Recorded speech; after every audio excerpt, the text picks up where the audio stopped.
ಕೋಗಿಲು ಬಡಾವಣೆಯಲ್ಲಿ ಅಕ್ರಮ ಮನೆಗಳನ್ನು ತೆರವು ಮಾಡಿ ಅರ್ಹರಿಗೆ ಮನೆ ನೀಡೋಕೆ ಸರ್ಕಾರ ಮುಂದಾಗಿರುವುದು ಬಿಜೆಪಿ ನಾಯಕರ ಆಕ್ರೋಶಕ್ಕೆ ಕಾರಣವಾಗಿದೆ.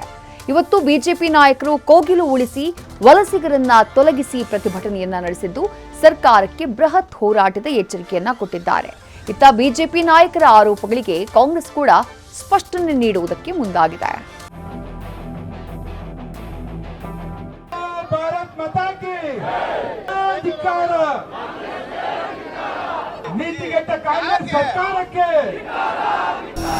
ಕನ್ನಡಿಗರಿಗೆ ಮನೆ ನೀಡದ ಸರ್ಕಾರಕ್ಕೆ ಧಿಕ್ಕಾರ. ರಾಜ್ಯದ ಬಡವರಿಗೆ ದ್ರೋಹ ಬಯ್ಯುತ್ತಿರುವ ರಾಜ್ಯ ಸರ್ಕಾರಕ್ಕೆ ಧಿಕ್ಕಾರ.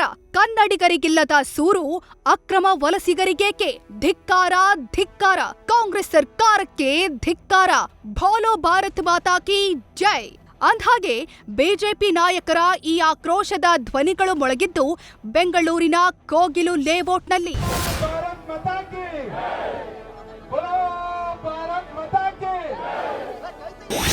ಕೋಗಿಲು ಲೇಔಟ್ ಒತ್ತುವರಿ ವಿರುದ್ಧ ಬಿಜೆಪಿ ಪ್ರತಿಭಟನೆ.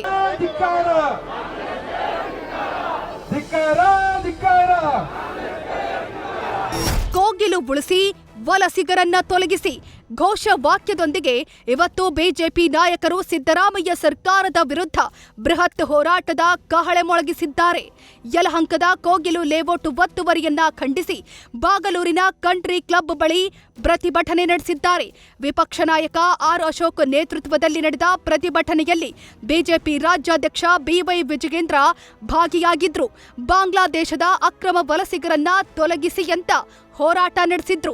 ಪ್ರತಿಭಟನೆಯಲ್ಲಿ ಪರಿಷತ್ ವಿಪಕ್ಷ ನಾಯಕ ಛಲವಾದಿ ನಾರಾಯಣಸ್ವಾಮಿ, ಮಾಜಿ DCM doctor Ashwath Narayan, city Ravi ಸೇರಿದಂತೆ ಹಲವು ನಾಯಕರು ಭಾಗಿಯಾಗಿ ಬೆಂಗಳೂರನ್ನ ಬಾಂಗ್ಲಾ ಮಾಡಲು ಬಿಡೋದಿಲ್ಲ ಅಂತ ಗುಡುಗಿದ್ದಾರೆ.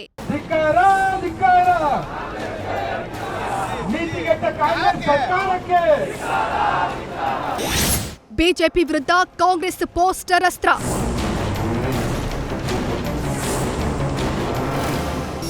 ಕೋಗಿಲು ಲೇಔಟ್ ಅಕ್ರಮ ಬಡಾವಣೆ ತೆರವು ವಿಚಾರಕ್ಕೆ ಸಂಬಂಧಪಟ್ಟಂತೆ ಕಾಂಗ್ರೆಸ್ ಹೊಸ ಅಸ್ತ್ರ ಪ್ರಯೋಗಿಸಿದೆ. ಇತ್ತ ಬಿಜೆಪಿ ನಾಯಕರು ಪ್ರತಿಭಟನೆ ನಡೆಸ್ತಾ ಇದ್ರೆ ಅತ್ತ ಕಾಂಗ್ರೆಸ್ ಪೋಸ್ಟರ್ ಅಭಿಯಾನ ನಡೆಸಿದೆ. ಸಹಕಾರ ನಗರ ಯಲಹಂಕ ಭಾಗದಲ್ಲಿ ವಿಜಯ್ ಹಾಗೂ ವಾಸಿಂ ಇಬ್ಬರು ಬಿಜೆಪಿ ನಾಯಕರುಗಳ ಜೊತೆಗಿರುವ ಫೋಟೋಗಳನ್ನ ಅಂಟಿಸಿದೆ. ವಾಸಿಂ ಹಾಗೂ ವಿಜಯ್ ಹಣ ಪಡೆದು ಸೈಟು ಹಂಚಿಕೆ ಮಾಡಿದ್ದಾರೆ ಅಂತ ಕಾಂಗ್ರೆಸ್ ಆರೋಪ ಮಾಡಿದೆ.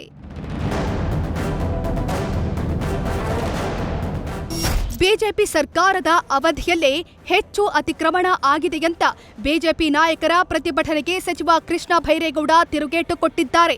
ನಮ್ಮ ರಾಜ್ಯದಲ್ಲದವರಿಗೆ ಮನೆ ನೀಡೋದಿಲ್ಲ ಅಂತ ಸಚಿವ ಜಮೀರ್ ಕೂಡ ಸ್ಪಷ್ಟನೆ ಕೊಟ್ಟಿದ್ದಾರೆ.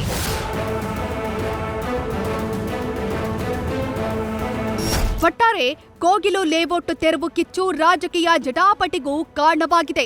ಅಕ್ರಮ ಯಾರ ಕಾಲದಲ್ಲಿ ಆಗಿದೆ ಎಂಬ ಬಗ್ಗೆಯೂ ಸೂಕ್ತ ತನಿಖೆ ಆಗಬೇಕಾಗಿದೆ.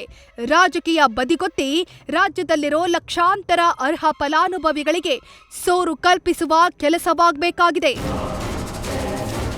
News first bureau.